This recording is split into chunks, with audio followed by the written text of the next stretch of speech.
What was your defining moment where you said, fuck it, let's do this? You and I. God told me. When was your defining moment? When did it click for you? God told me. I was in a truck with another guy. Oh, here we go. I was. You want to talk about war? Let's go to war, motherfucker. Okay, now tell a story. I was like driving home from a trip, and I was dating multiple people because that's what most of us do when we're dating. Because it's like, I don't know, is it this guy? Is it this guy? And you're doing your thing. And I was in a truck driving home, and I was so uncomfortable. And then I sit there and I was like, why am I so uncomfortable? And I sat with it. And God was literally like, you know where you want to be. So why are you here? And then I got home and I told you, I was like, I'm all in. Mm-hmm. I'm like, and it was nothing against the other people I was dating. They're all wonderful too. But it was that I knew.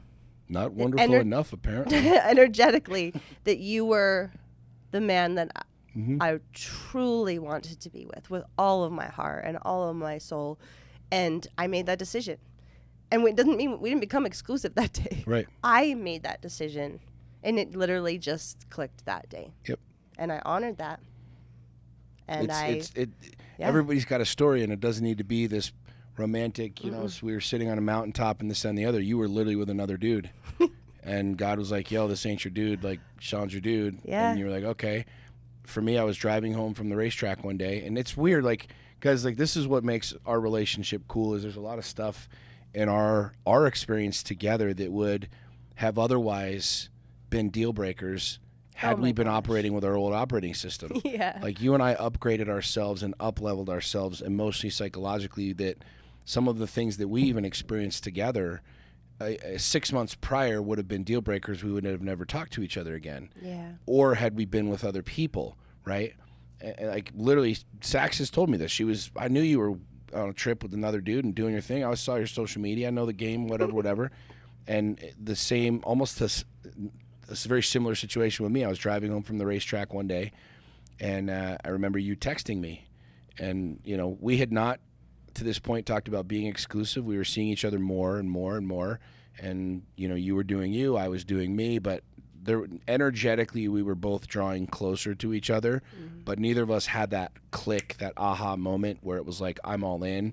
Yours came from that experience, is what I'm saying, is yours came coming back there, but you and I had not met there together yet. I wasn't there yet. I was still like drawing closer and closer to you.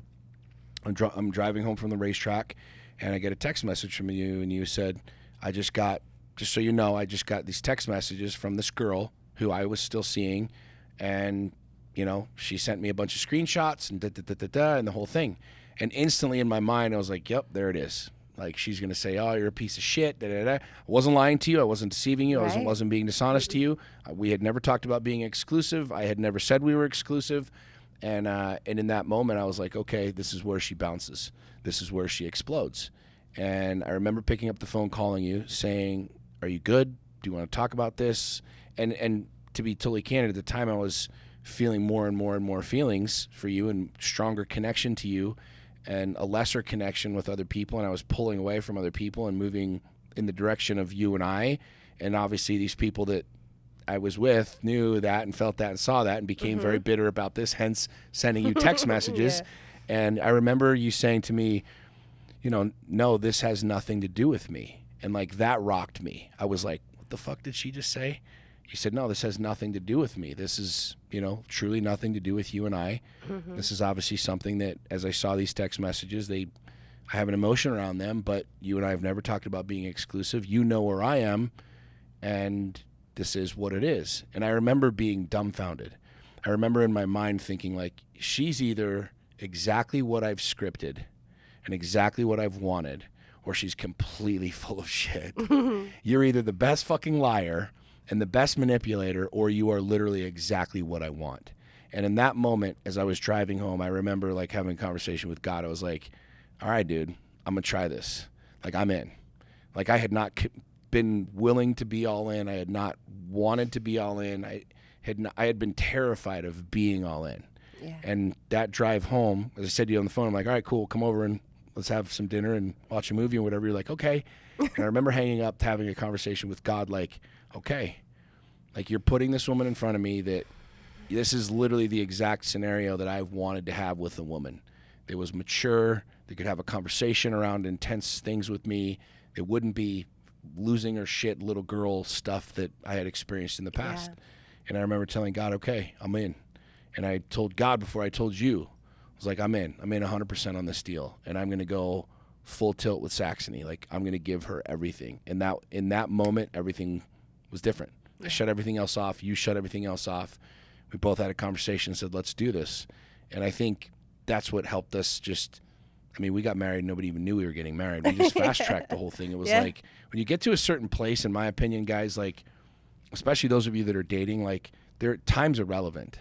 Time is completely irrelevant. Like, you could meet somebody in 30 days, have a truer connection than somebody that you've known for 30 years. You could meet someone and literally in a matter of a few months, like you and I, be dating exclusively and go, this is literally exactly what I want. So what else are you going to do? Keep looking? Well, maybe there's better, or maybe there's this, or maybe there's that. Like, I literally scripted you. I drew you out. I knew exactly how I wanted everything in my life to look with my woman, and I had it with you. And it was like, okay, I'm either going to self-sabotage this and say, well, let me keep trying, or I'm too scared of this. I put my big boy pants on. I told God, like, all right, I'm choosing this woman. I'm all in. You chose me. You went all in, and that was it. Yeah. The rest is history. And honestly, the fact that we dated 1.0 and 2.0, it made everything, it was so clear. We had so much clarity because I had seen the growth from the moment I met you to the moment we went all in. And with myself, like, it was this clear roadmap and this clear timeline. To me, it was just like game on. Like, I believed I knew where we had been. I knew what we had built. Like, individually, and I'm like, we're gonna build epic shit together. Yeah. There was no question in my mind. Well, you said something to me too that was really, guys, if you know my story, you know my story. If you don't, I don't want to talk about it. I don't need to get into it really, but like, I was in a textbook trauma bond relationship, and I was in a really, really, really unhealthy relationship for a number of years after my divorce. And I remember you saying to me that you weren't surprised why I had trust issues based off of how someone would react. Yeah. Meaning you were looking at this other woman sending you text messages trying to, like, gain favor of you and be your friend by, like, throwing me under the bus. And you're like, no wonder you have fucking trust issues. These are the type of people that you surround yourself with. And that was true. Yeah. It was totally true. And when you said that to me, it was like, holy fuck, dude, like, this girl, a completely different level, a different reality, like a completely different human being than I had ever experienced before, a level of maturity that I had never experienced before in a woman. And it was like, it's weird because I don't say as men, but for me, I looked at the scenario of having you there and everything that I had scripted, and it was like, what are you going to do with it? It's like God giving you what you asked for, and then you're like, oh, fuck, I don't know what to do with it now. Hot potato. Kitty. I'm going to throw it over here. Oh, shit. I'm scared of that. What do I do? And it was like, no, dude, like, you have two choices. Fuck this up and do what you're used to doing, which is playing small, or go after take this gift, if you will, that God's given you and build with it and run with it. And that was a hard decision.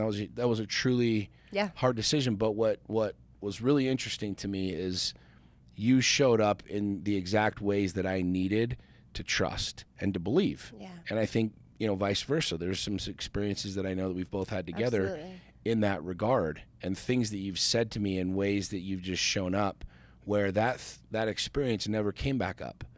That experience driving home from the racetrack was never, quote unquote, used against me.